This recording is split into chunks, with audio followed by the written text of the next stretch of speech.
हाँ जी, good morning everyone. दिन की शुरुआत करते हैं फटाफट से कुछ पॉजिटिव क्रिप्टो न्यूज अपडेट्स के साथ। और अगर आप इस चैनल पर पहली बार विजिट कर रहे हो, चैनल पे जाके बाकी वीडियोस को देखना, आपको खुद को भी पता लगेगा कि हाँ अच्छा चैनल है, सब्सक्राइब करना चाहिए, तो चैनल को सब्सक्राइब कर लेना। अब बात करते हैं मार्केट की, काम की 21,800-900 के आसपास बीटीसी अभी चल रहा है। ओवरऑल मार्केट सुस्ती देखने को मिल रहा है क्योंकि सीपीआई नंबर का मार्केट वेट कर रहा है। अच्छा, 5 और 6 फरवरी से ही हम अच्छे से डिस्कस कर रहे थे कि भैया 21,500 के आसपास आएगा तो उठा लेना। यहां पर जिन्होंने भी मेरे साथ में भी लॉन्ग लिया होगा ना, तो आराम से 10x के साथ में 20% का प्रॉफिट अभी आप लेके बैठे होंगे। और देखो सीधी सी बात है, सीपीआई नंबर कल रिलीज होगा और सीपीआई नंबर के समय मार्केट में थोड़ी ज्यादा उथल पुथल हमें देखने को मिलती है। तो इसलिए अगर आप आजकल में कुछ ट्रेड के बारे में वापस से सोच रहे हो तो थोड़ा सा कम अमाउंट के साथ में, स्टॉप लॉस के साथ में ट्रेड करना, ठीक है। अब बात करते हैं काम की। पहली खुशखबरी आपके लिए ये है, जो कि बाइनेंस वालों के लिए है, कि एज यू नो मैंने आपको अपडेट भी दी थी कि बाइनेंस ने अपना जो फी स्ट्रक्चर है वो चेंज करा था।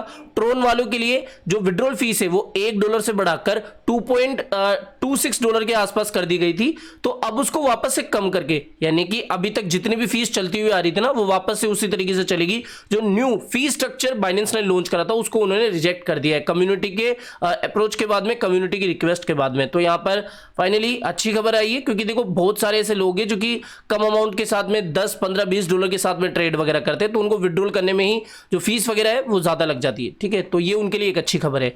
अगले अपडेट की बात करें तो Brazil oldest bank allow resident to pay their taxes using crypto. अब सोचो, अब ब्राजील पहले से ही क्रिप्टो के प्रति थोड़ा पॉजिटिव होता हुआ मैं दिख रहा है, मैंने आपको काफी अपडेट्स दिए। अब ये जो अपडेट निकल के आ रही है ना कि ब्राजील का सबसे पुराना बैंक या फिर ओल्डेस्ट बैंक अभी अपने रेजिडेंट्स को या फिर अपने जो यूजर्स है उनको कह रहा है कि भैया आप जो अपने टैक्स वगैरह है वो क्रिप्टो के माध्यम से दे सकते हो, उसके अंदर जो बैंक है वो आपकी मदद करेगा। तो यहां पर पॉजिटिव बात है जो कि ब्राजील से निकल के आई है। अगले अपडेट की बात करें तो ये इंटरेस्टिंग डेटा है, रिपोर्ट है, या फिर आप कह सकते हो कि रिसर्च डेटा है। ब्लॉकस्ट्रीम के जो सीईओ है उन्होंने एक प्रिडिक्शन दी है आगे आने वाले 9 से 10 सालों के लिए कि बिटकॉइन की जो प्राइस है, एक बिटकॉइन की प्राइस $10 मिलियन तक हो सकती है। $10 मिलियन।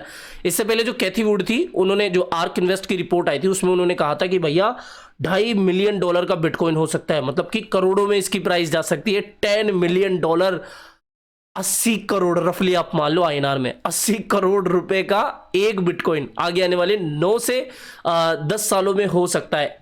अब क्यों हो सकता है, कैसे हो सकता है? इन्होंने बहुत सिंपल सी बात करी कि अगर बिटकॉइन की प्राइस आगे आने वाले 9 सालों में $10 मिलियन को टच करेगी तो ओवरऑल मार्केट कैप जो है बीटीसी की वो 200 ट्रिलियन की हो जाएगी। अब ये इसलिए से बोल रहे हैं कि जिस तरीके से इन्होंने पास्ट में डेटा देखा है, हिस्ट्री देखी है, या फिर जो ट्रेंड चलता हुआ आया है, अगर उस हिसाब से आगे भी चलेगा ना, तो आगे आने वाले 9 से 10 साल के अंदर जो बीटीसी है वो हमें आराम से $10 मिलियन तक देखने को मिल सकता है। इन्होंने ये बताया कि 2013 से अब तक जो ट्रेंड चलता हुआ आया है, अगर वही फॉलो हुआ तो डेफिनेटली 10 सालों के अंदर $10 मिलियन की प्राइस बिटकॉइन अपने आप को कर सकता है। बड़ी बात है। इतना तो मैं नहीं कहूंगा 10 मिलियन, लेकिन हाँ $2-3 लाख के तो चांस हाल फिलहाल की कंडीशन को देखते हुए लग रहे, ठीक है। 10 मिलियन बहुत बड़ा स्टेटमेंट हो गया। अब इसके बारे में आप खुद रिसर्च करना, आपको खुद को पता लगेगा कि हाँ ये क्यों इतना बड़ा जो इनका स्टेटमेंट है, ठीक है। तो ये एक बात हो गई। अगली अपडेट की बात करें तो ये रशिया से निकल के आ रही है। ट्विटर हैंडल बिटकॉइन मैगजीन ने इसको दी है।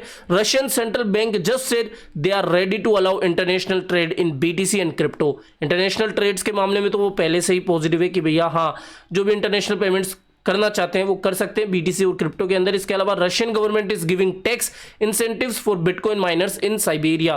तो कहीं ना कहीं रशिया से अगर ऐसी पॉजिटिव अपडेट आ जाए तो बड़ी बात नहीं है। और जहां तक मुझे लगता है, देखो काफी यूजर्स वगैरह बोल रहे हैं ओल्ड न्यूज है, तो अभी वेरिफिकेशन में कुछ खास डेटा मुझे नहीं दिखा है, इसलिए इसका कोई कंफर्म मैं आपको नहीं दूंगा कि अभी की बात है या ओल्ड डेटा है, ठीक है। लेकिन बिटकॉइन मैगजीन बड़ी ट्विटर हैंडल है, तो इन्होंने ये एक ट्वीट करी है। अगले अपडेट की बात करें तो ये डॉजकॉइन से जुड़ी हुई है। देखो सिंपल सी बात है, डॉजकॉइन में वैसे आपको कोई खास मूवमेंट अभी देखने को मिल नहीं रहा होगा, 3-4% के आसपास अप दिख रहा है। यहां पर 1.2 बिलियन डॉजकॉइन जो है वो मूव हुए हैं एक वॉलेट से अननोन वॉलेट के अंदर। जो वेल्स एक्टिविटी है, अब देखो अगर ये सिर्फ 100-200 मिलियन की बात होती तो इतना इसके ऊपर रिपोर्ट वगैरह नहीं आती, लेकिन 1.2 बिलियन डॉज की वर्थ लगभग $100 मिलियन के आसपास की हो जाती है।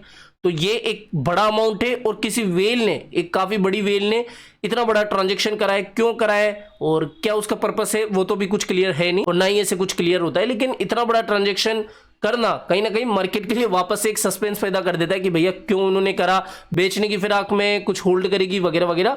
तो इसकी वजह से भी एक सस्पेंस मार्केट में बन गया और अभी आप देख ही सकते हो कि 4% के आसपास अभी डॉजकॉइन चल रहा है। देखो सिंपल सी बात, फिर आप कमेंट में पूछोगे कि भैया बेच दूं, खरीद लूं, लॉन्ग टर्म में 21 में बाई किया था वगैरह वगैरह।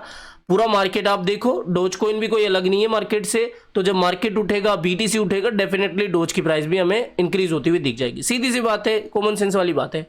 तो बस आज के इस वीडियो में इतना ही था। आई होप ये सारी रिपोर्ट्स आपको पसंद आई होगी। तो वीडियो पसंद आया हो तो डेफिनेटली वीडियो को लाइक करना है, चैनल आप ही के काम करते चैनल को भी सब्सक्राइब करके रख लेना है। मिलते हैं जल्दी नई अपडेट के साथ। टिल देन जय हिंद, जय भारत।